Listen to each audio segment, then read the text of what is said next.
Hello friends, তোমাদের আজকে 2025 সালের ভূগোল পরীক্ষার প্রশ্নপত্রগুলো দেখাচ্ছি।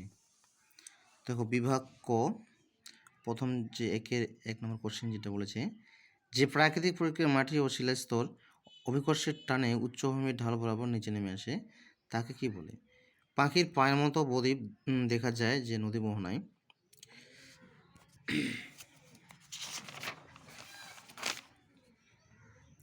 ক্যারিবিয়ান সাগরে সৃষ্ট ঘূর্ণিপাতকে কী বলা হয়? অধঃক্ষেপণের একটি উদাহরণ দাও। দক্ষিণ গোলার্ধের সমুদ্র স্রোত বাম দিকে বিক্ষিপ্ত হয় কারণ কি?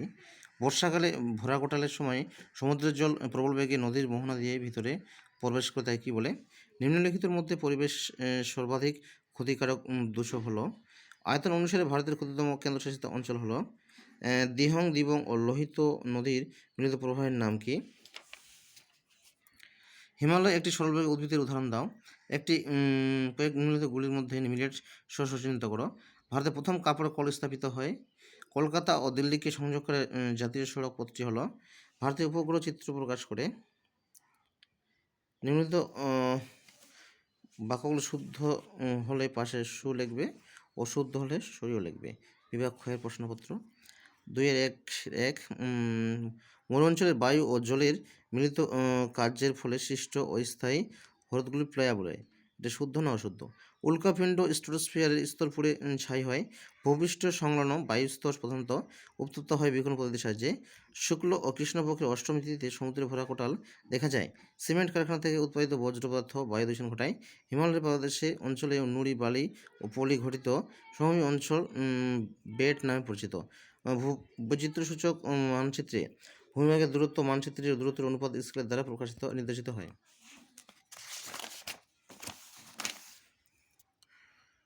উপযুক্ত শব্দ বসিয়ে শূন্যস্থান পূরণ করো।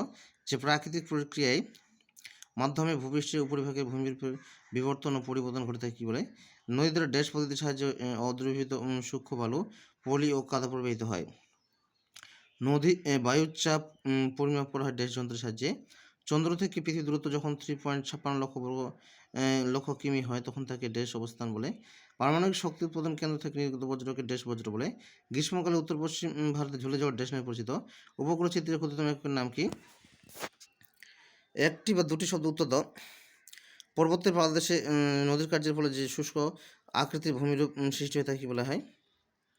যে কাল্পনিক রেখা দ্বারা সমান বৃষ্টিপাতযুক্ত অঞ্চলগুলিকে যুক্ত করা হয় তার নাম কি? শীতকালে উত্তর পশ্চিম ইউরোপে বন্দরগুলি কোনো উষ্ণ স্রোতের প্রভাবে বরফমুক্ত থাকে। কাশ্মীর প্রবাহিত বিতস্তা নদী কোন নদীর উপনদী এবং ভারতের উত্তর পূর্বাঞ্চল কোন ধরনের চাষের জন্য অধিক মৃত্তিকা ক্ষয় হয়?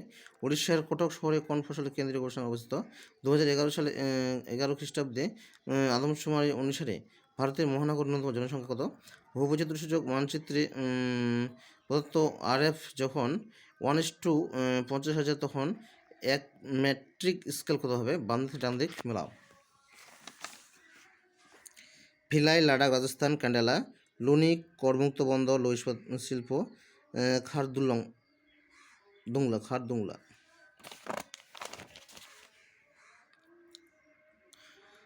বিভাগ গ নিচের প্রশ্নের উত্তর দাও। আচ্ছা, অবঘর্ষ বলতে কী বুঝো? অথবা অ্যালবেডোর সংজ্ঞা দাও। শেষাঙ্গ বলতে কী বুঝো? অথবা সিজিকি কী? বিষাক্ত বজ্রের সংজ্ঞা দাও। বজ্রের পৃথিবীকরণ বলতে কী বুঝছো? কচ্ছের রণ কী? অথবা বন সৃজনের সংজ্ঞা দাও।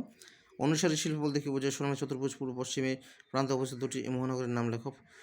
ফলস কালার বলতে কী বুঝো? ছদ্ম রং। উপগ্রহ সেন্সর কী এবং সংযুক্ত ব্যাখ্যামূলক বিভাগ গয়ের উত্তর দাও। অসকৃত হ্রদের সৃষ্টি চিত্র সহ সংক্ষেপে ব্যাখ্যা করো। আয়নবাহী পশ্চিমের মধ্যে 3টি প্রধান পার্থক্য উল্লেখ করো।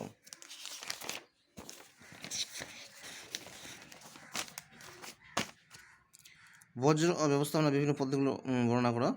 অথবা ভাগীরথী হুগলি নদীর উপর বজ্রের প্রভাব আলোচনা করো। ভারতের জলবায়ু উপর ক্রান্তীয় ঘূর্ণপাত পশ্চিমী ঝঞ্ঝার প্রভাব উল্লেখ করো। পাঞ্জাব হরিয়ানা কৃষি নদীর কারণগুলি ব্যাখ্যা করো এবং উপগ্রহ চিত্রের প্রধান 3টি বৈশিষ্ট্য উল্লেখ করো। অথবা ভূবৈচিত্র্যসূচক মানচিত্রের 3টি প্রধান সুবিধা আলোচনা করো। দৃষ্টিহীন পরীক্ষার্থীর জন্য এগুলা করতে হবে না। বিভাগ চয়াস, এখানে মানচিত্র করতে হবে সাতপুরা পর্বত, মহানদী, কলেজো হ্রদ, সর্বাধিক বৃষ্টিপাতযুক্ত স্থান, দক্ষিণ ভারতের ল্যাটেরাইট মৃত্তিকা অঞ্চল, পূর্ব ভারতের একটি ম্যানগ্রোভ অঞ্চল। উত্তর ভারতের একটি ইক্ষু উৎপাদক অঞ্চল, পূর্ব ভারতের একটি ভারী ইঞ্জিনিয়ারিং শিল্প কেন্দ্র, নভ সেবা বন্দর, চণ্ডীগড়।